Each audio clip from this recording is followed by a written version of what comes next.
Hi, I'm Kathy Gatrust. I'm an instructor in community health. The topic of the videotape for today is talking about taking a temperature. The measurement of body temperature is a common responsibility for healthcare assistants. It's one of the vital signs, or sometimes called living signs, that reflect the well-being of a person. The vital signs are often the first key indicator that something abnormal is happening to the patient. Other vital signs besides the temperature, which are routinely measured, are pulse, respiration, and blood pressure. A fifth vital sign has just been added. That is called the vital sign pain. Pain and the other vital signs will be discussed in following videotapes. Body temperature is the measurement of the body's heat. It's a balance between the heat produced and the heat lost. It's fairly constant. There's daily deviations of about 1 to 2 degrees Fahrenheit, usually lower in the morning, and as the day progresses, it rises a little bit in the afternoon and evening. The temperature is different in the same person when determined by different body areas. It's important to know the normal for each person because the normal varies from individual to individual. A person's temperature is affected by illness and external environment. You'll see on the screen a few examples of temperatures that can be affected by medications, by age, exercise, pregnancy, and emotions. There are many, many other things that also temperatures are affected by. Excessive body temperature puts stress on the vital body organs such as the brain, the liver, the lungs, the kidneys, and therefore abnormally high temperatures must be reported promptly so that measures can be taken to lower it. There are 4 body areas in which the temperature is usually measured. The mouth or oral route is by far the most common. The ear, also called tympanic route, takes the least amount of time. The rectal area is used primarily when patients are having difficulty using an oral thermometer. And the 4th area is axillary, which is under the arm, and that's used when neither an oral or rectal route are possible. I'll be talking about each of these areas in more detail. The normal temperature depends on the measurement site, as I stated earlier. There is a normal adult body temperature that we consider. First, for an oral or tympanic, it is considered to be 98.6 degrees Fahrenheit.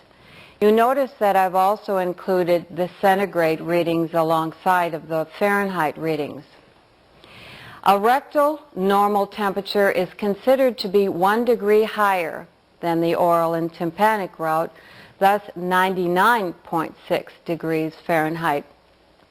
And the axillary temperature, 1 degree lower than the oral temperature, and therefore the normal for that is 97.6 Fahrenheit.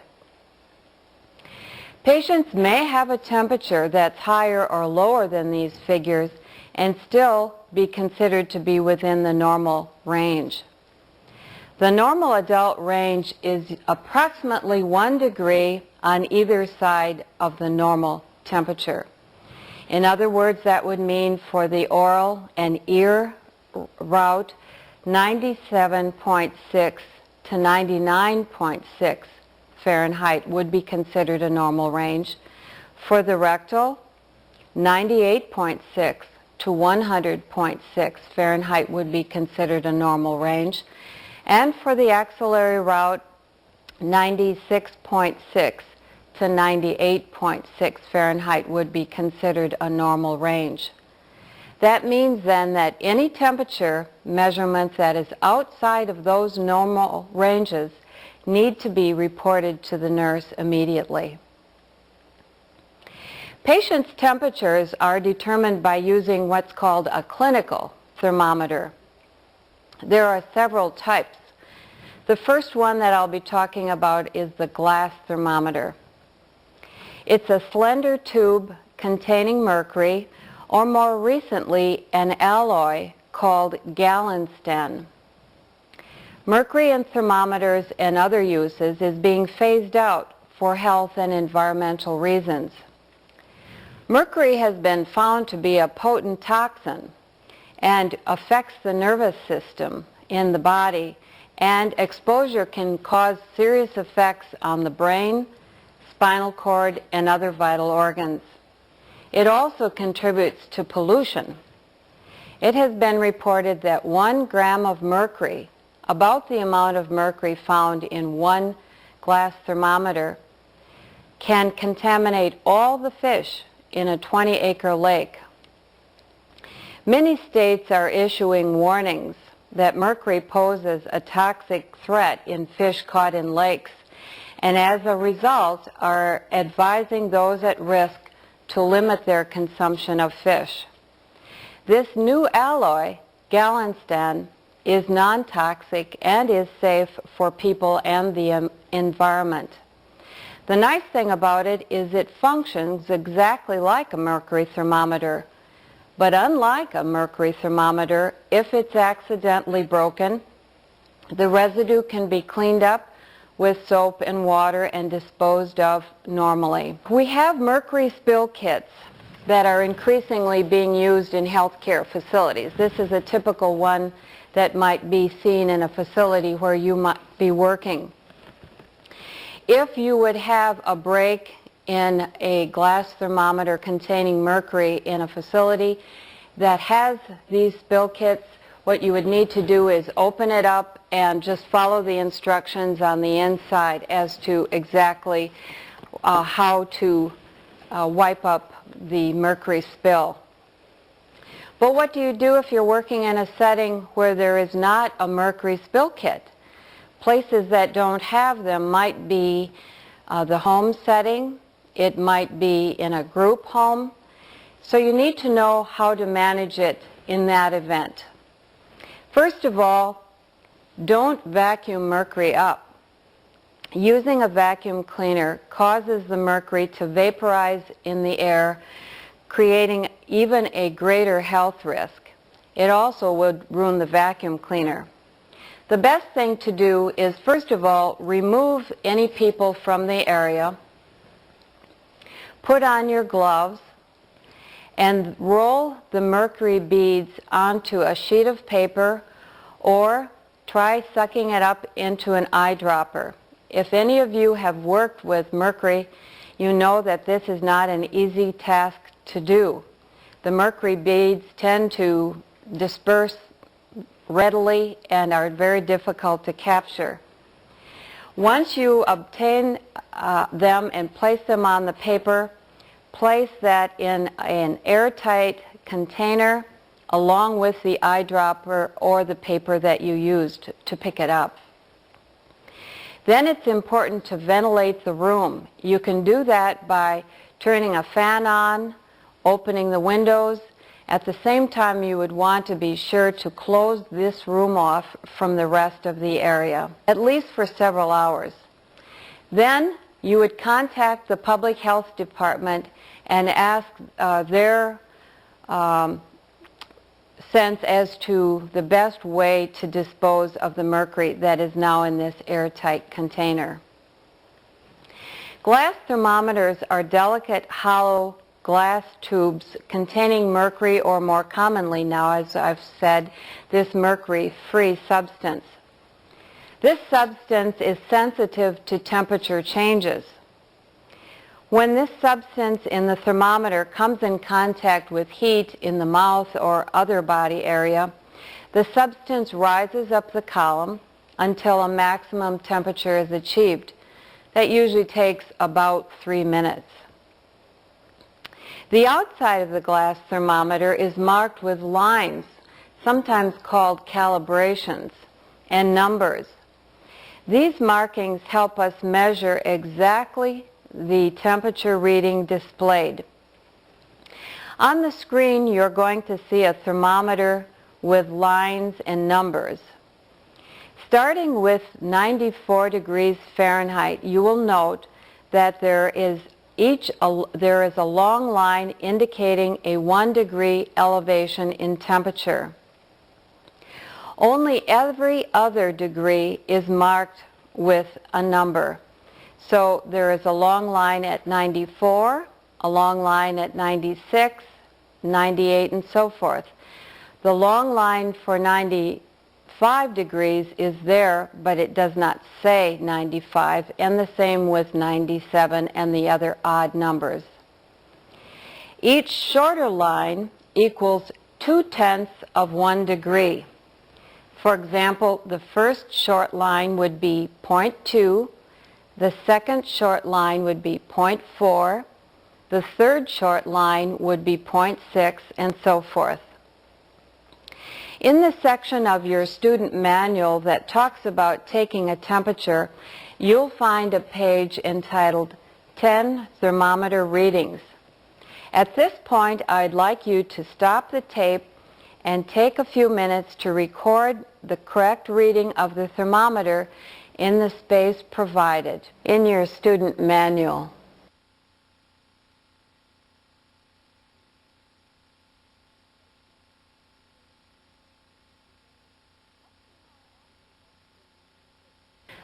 Let's see how accurate you were in comparing your answers to the correct answers that you see now on the screen.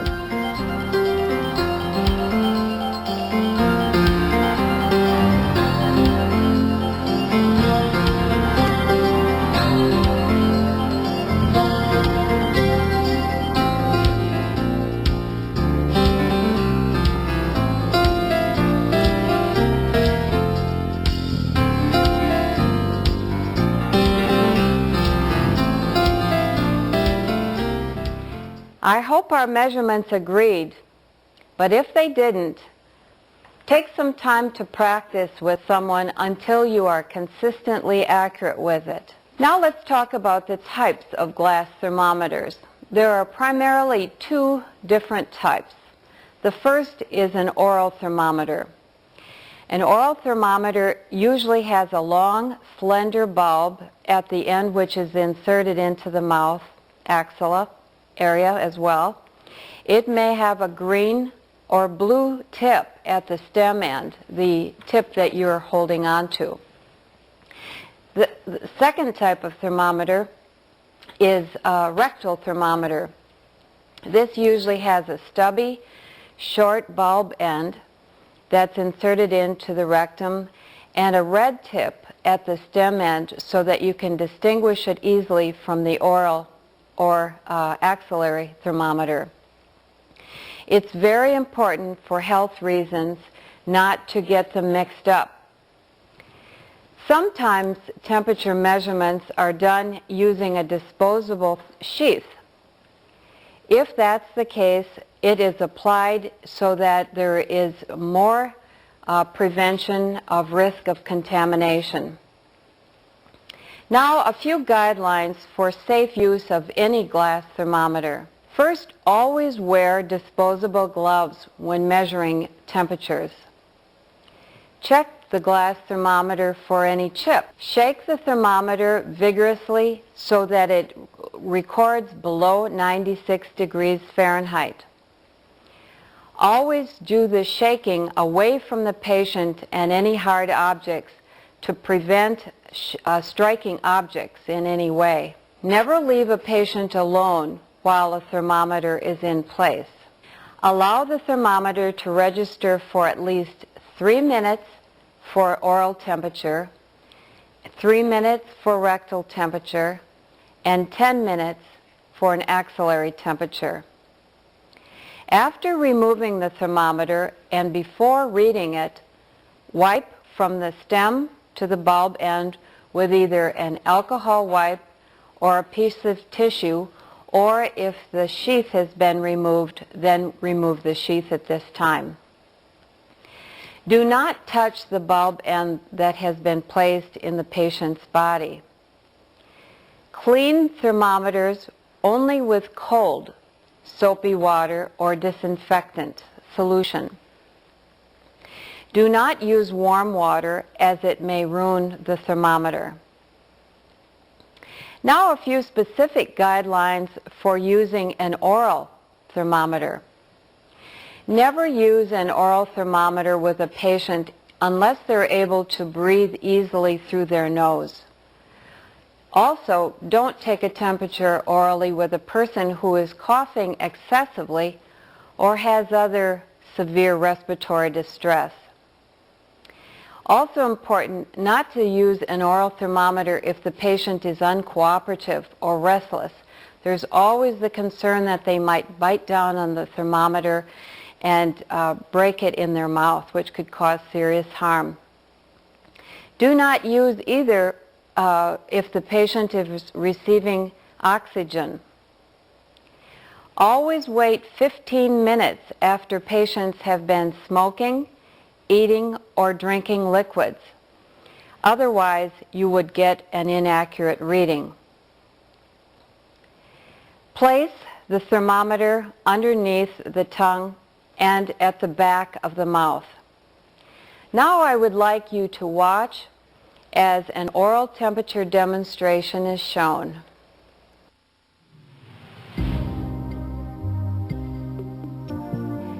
Have the patient rest in a comfortable position in bed or the chair. Ask the patient if he or she has had any liquids to drink or has smoked within the last 15 minutes. Wait 15 minutes before taking an oral temperature if the answer is yes. As with all procedures, explain to the patient what you are going to do. Put on your gloves. Remove the thermometer from the container by holding the stem end. Rinse the thermometer with cold water.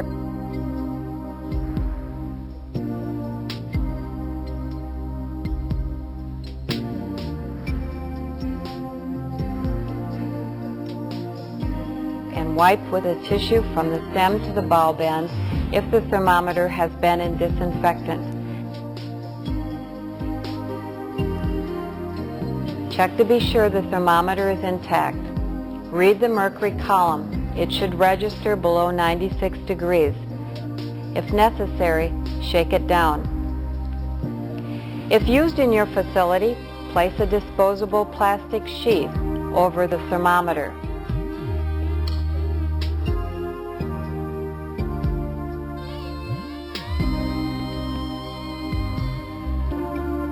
Insert the bulb end of the thermometer under the patient's tongue toward the side at the back of the mouth. Tell the patient to hold the thermometer gently with lips closed for 3 minutes. Remove the thermometer, holding by the stem end, followed by the sheath removal. Read the thermometer and make a mental note of the reading. Wash thermometer in cold water and soap, wiping from the stem to the bulb. Rinse and dry.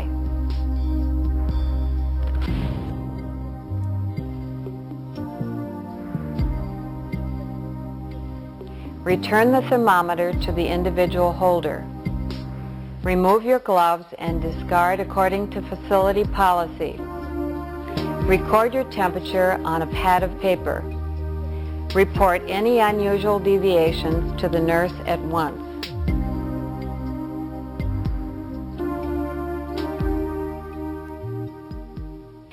Before watching a demonstration on taking a temperature rectally, there's a few key points that I would like you to be aware of. First, with a rectal thermometer, don't use with a patient who has rectal problems such as diarrhea or hemorrhoids. Always lubricate the bulb end with some lubrication such as KY jelly, Surgilube, or the like, before insertion into the rectum. Never insert the thermometer more than 1 to 1.5 inches into the rectum.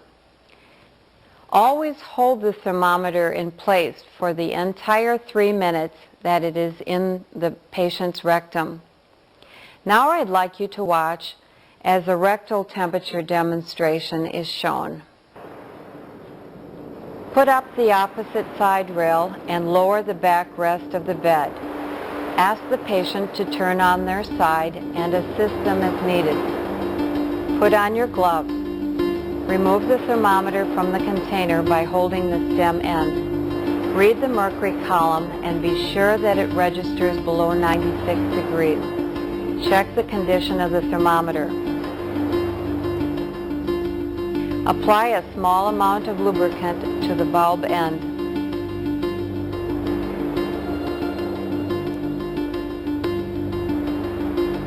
Fold the top bed linens back to expose the rectal area. Separate the buttocks with one hand and insert the thermometer gently into the rectum 1 to 1.5 inches. Hold thermometer in place. The thermometer should remain inserted for 3 minutes. Hold it in place for the full time. Remove the thermometer, holding it by the stem end. Wipe from the stem towards the bulb end. Read the thermometer and place on a paper towel. Wipe the lubricant from the patient, moving from clean to a dirty area. Remove your gloves, reposition the patient, and carry out the procedure completion action. This demonstration that I'll be showing you is of an axillary temperature. Before you watch that demonstration, there are a few reminders when taking an axillary temperature. Don't use it axillary-wise if the patient is exceedingly restless. Be certain that the armpit area is clean and dry prior to placing the thermometer. Place the thermometer directly next to the skin, never over the clothing. And hold the arm close to the body so that you maintain really good contact.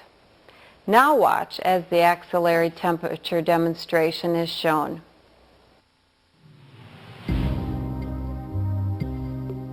Put on gloves.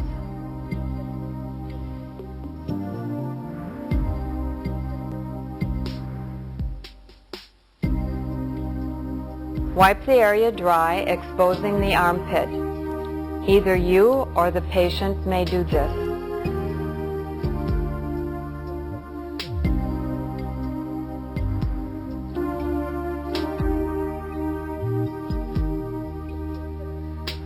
Place the thermometer in the axilla with the arm held close to the body. Stay with the patient while leaving the thermometer in place for 10 minutes. Remove the thermometer, wipe it, and read.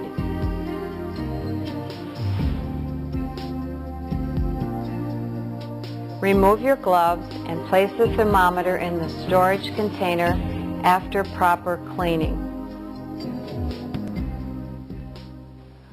Another type of clinical thermometer besides the glass thermometer is an electronic thermometer.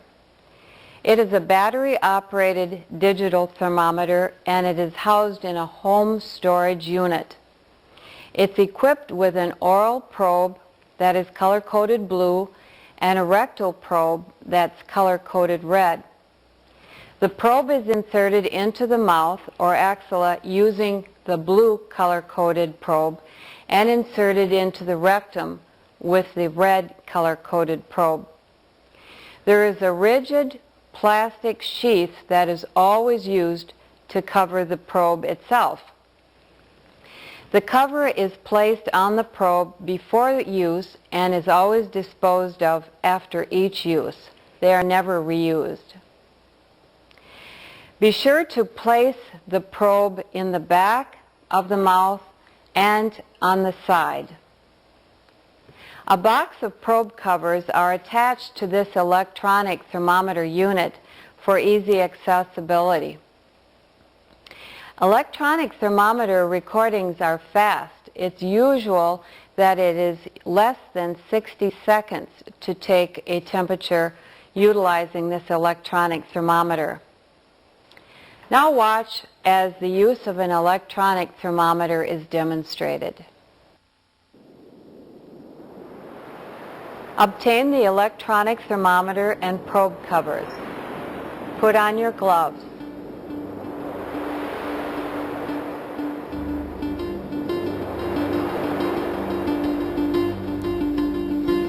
Cover the blue probe with the protective probe cover.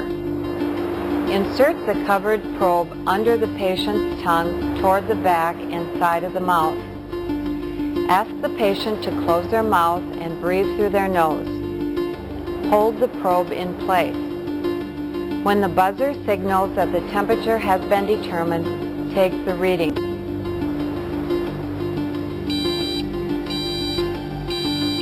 Discard the probe cover in the wastebasket. Do not touch the probe cover.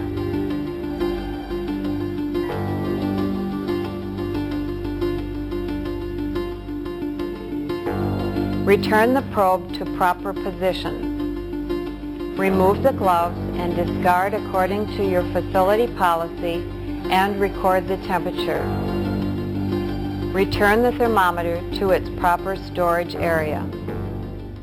Another type of clinical thermometer is a tympanic thermometer. This type of thermometer is relatively new and measures the heat given off by the tympanic membrane in the ear. It's accurate and very easy to use. The temperature registers in just a few seconds, so that makes it safe to be used for agitated patients and also for small children. Reminders when using a tympanic thermometer.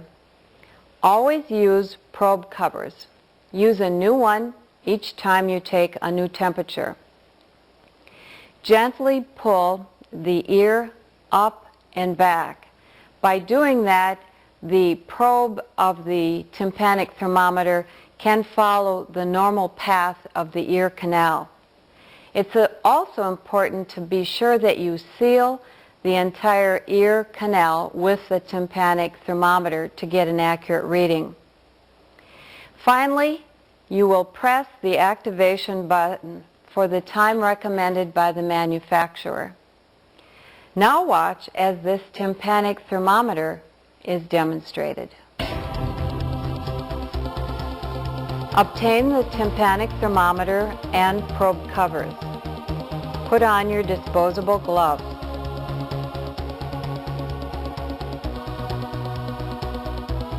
Position the patient so you have access to the ear you will be using. Place the probe cover on the probe. Gently pull the ear back and up. Place the probe in the patient's ear, but don't apply pressure. Press the activation button and leave for the manufacturer's recommended time. Remove the probe, read the temperature, and dispose of the cover. Read your findings, and finally carry out the procedure completion action. A final type of clinical thermometer that will be discussed today is one called a TempAdot thermometer. This is a thermometer that has been produced by 3M Company. It's a single-use thermometer, and it is discarded after a one-time use. Because it's a disposable thermometer, it is frequently the thermometer of choice with patients that are in an isolation unit. It has a sensor matrix, which is the heart of this thermometer. It consists of temperature indicating dots.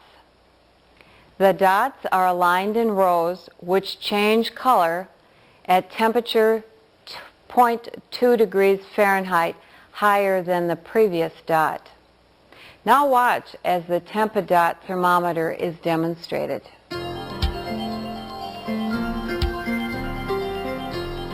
Put on your gloves.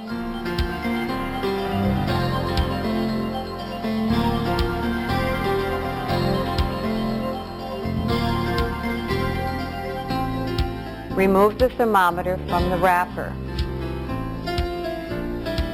Place under the tongue as far back as possible. Have the patient close their mouth for 60 seconds. Remove from the mouth. Wait 10 additional seconds as some of the blue dots may disappear as the device locks in for accuracy. The last dot, which has turned blue, tells you the patient's temperature. Dispose of the gloves and thermometer in wastebasket and record your results and carry out the procedure completion actions. Recording and reporting responsibilities also go along with temperature taking. Remember to report immediately to the nurse any temperature deviation that is outside of the normal range that we discussed earlier. Remember that the normal range will depend on the site that the temperature was taken. It's also important to record your temperature measurements accurately. Temperatures are recorded on either a graphic record, on a flow sheet, or more recently on computers. They're recorded in decimals. For example, an oral temperature might be recorded 99.2. A rectal temperature of the same reading would be recorded 99.2 with a capital R following it, an axillary temperature reading 99.2 capital A, and a tympanic temperature may be recorded 99.2 with TY following it. No letter is placed after an oral temperature when it is recorded because it is assumed that the temperature was taken orally unless you indicate otherwise. It is also assumed that the temperature reading is in Fahrenheit rather than centigrade unless that is noted as a C after the temperature reading is recorded. It is essential that temperatures as well as the other vital signs are measured, reported, and recorded accurately. If at any time you are unsure about the temperature that you have just measured, be certain to report it to the nurse immediately. A change in one vital sign probably is going to signal a change in one or the other vital signs as well. Accurate and timely reporting of abnormalities will contribute to the nurse's ability to assess and evaluate the patient, and it will ensure that prompt attention to the patient's health problems will be given. Thanks for your attention to this videotape about taking a temperature.